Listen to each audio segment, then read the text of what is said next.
اعوذ باللہ من الشیطان الرجیم بسم اللہ الرحمن الرحیم۔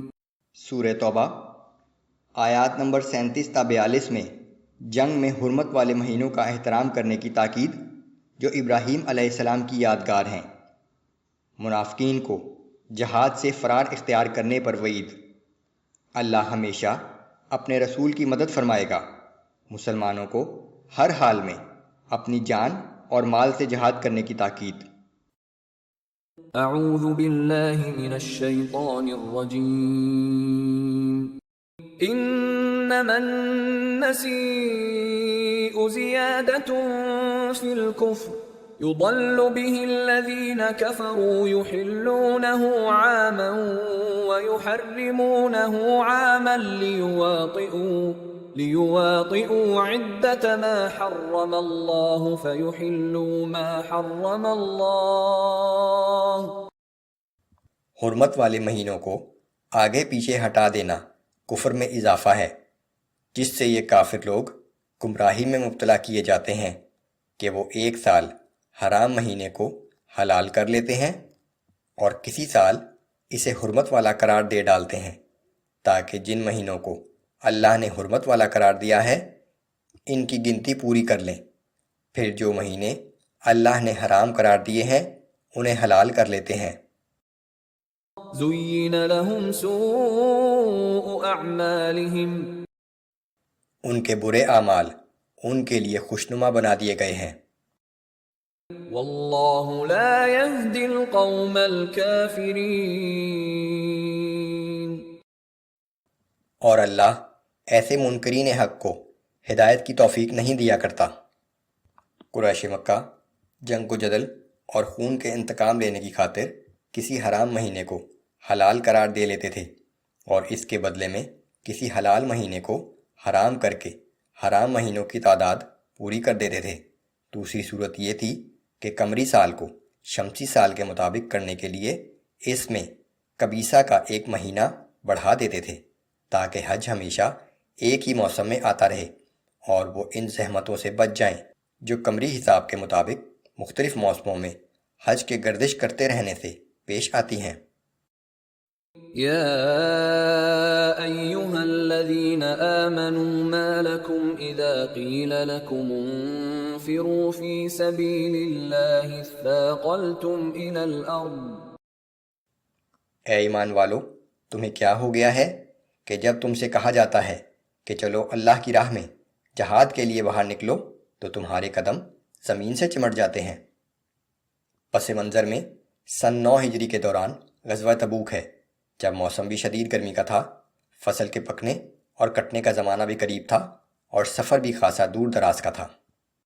رضیتم بالحیاة الدنیا من الآخرہ، کیا تم آخرت کے مقابلے میں دنیا کی زندگی پر رضامند ہو گئے ہو؟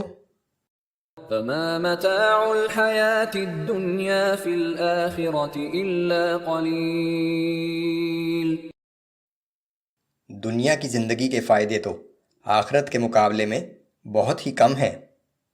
یاد رکھو کہ دنیاوی زندگی کا متاع اور عیش و آرام آخرت کے مقابلے میں کچھ بھی نہیں۔ الا تنفروا يعذبكم عذابا أليما ويستبدل قوما غيركم ولا تضروه شيئا۔ اگر تم جہاد کے لیے نہ نکلو گے تو اللہ تمہیں دردناک سزا دے گا اور تمہارے بدلے کسی اور قوم کو تمہاری جگہ لے آئے گا اور تم اللہ کو کوئی نقصان نہ پہنچا سکو گے۔ واللہ علی کل شیء قدیر، اور اللہ ہر چیز پر پوری طرح قادر ہے۔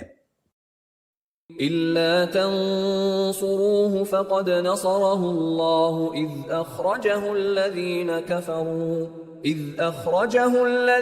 كفروا ثاني اثنين إذ هما في الغار إذ يقول لصاحبه لا تحزن إن الله معنا۔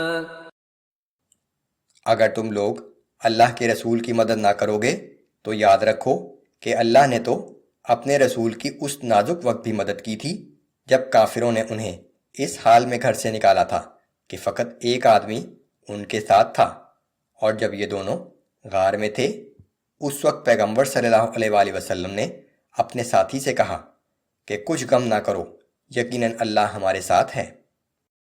فأنزل الله سكينته عليه وأيده بجنود لم تروها وجعل كلمة الذين كفروا السفلى وكلمة الله هي العليا۔ پھر اللہ نے اپنے رسول پر تسکین و رحمت نازل فرمائی اور ایسے لشکروں سے مدد فرمائی جو تمہیں دکھائی نہ دیتے تھے، اور بالآخر اللہ نے کافروں کی بات پست کر دی، اور ہمیشہ اللہ ہی کی بات بلند رہتی ہے۔ واللہ عزیز حکیم۔ اللہ بہت زبردست اور بہت حکمت کا مالک ہے۔ انفروا خفافا وثقالا وجاهدوا بأموالكم وأنفسكم في سبيل الله۔ اے مسلمانوں، خواہ تم ہلکے ہو یا بھاری، جس حال میں بھی ہو جہاد کے لیے نکلو، اپنے مال اور جان سے اللہ کی راہ میں جہاد کرو۔ ذلكم خير لكم إن كنتم تعلمون۔ یہی تمہارے لیے بہتر ہے اگر تم کچھ سمجھ رکھتے ہو۔ لو كان عرضا قريبا وسفرا قاصدا لاتبعوك ولكن بعدت عليهم الشقة۔ اے پیغمبر صلی اللہ علیہ وآلہ وسلم، اگر ان لوگوں کو کوئی آسانی سے حاصل ہونے والا دنیاوی فائدہ نظر آتا اور سفر بھی آسان ہوتا تو یہ لوگ ضرور آپ کے ساتھ جاتے، لیکن ان کے لیے تو یہ سفر بہت لمبا اور کٹھن ہو گیا ہے۔ وَسَيَحْلِفُونَ بِاللَّهِ لَوْ اسْتَطَعْنَا لَخَرَجْنَا مَعَكُمْ يُهْلِكُونَ أَنفُسَهُمْ۔ عنقریب یہ لوگ اللہ کی قسمیں کھا کر کہیں گے کہ اگر ہم میں قوت اور طاقت ہوتی تو ہم یقیناً آپ کے ساتھ نکلتے۔ ان منافقین کا ذکر ہے جنہوں نے جھوٹے عذر پیش کر کے رسول اللہ سے جنگ میں نہ جانے کی اجازت لے لی تھی۔ يُهْلِكُونَ أَنفُسَهُمْ وَاللَّهُ يَعْلَمُ إِنَّهُمْ لَكَاذِبُونَ۔ یہ لوگ خود ہی اپنی جانوں کو ہلاکت میں ڈال رہے ہیں، اور اللہ جانتا ہے کہ یقیناً وہ جھوٹے ہیں۔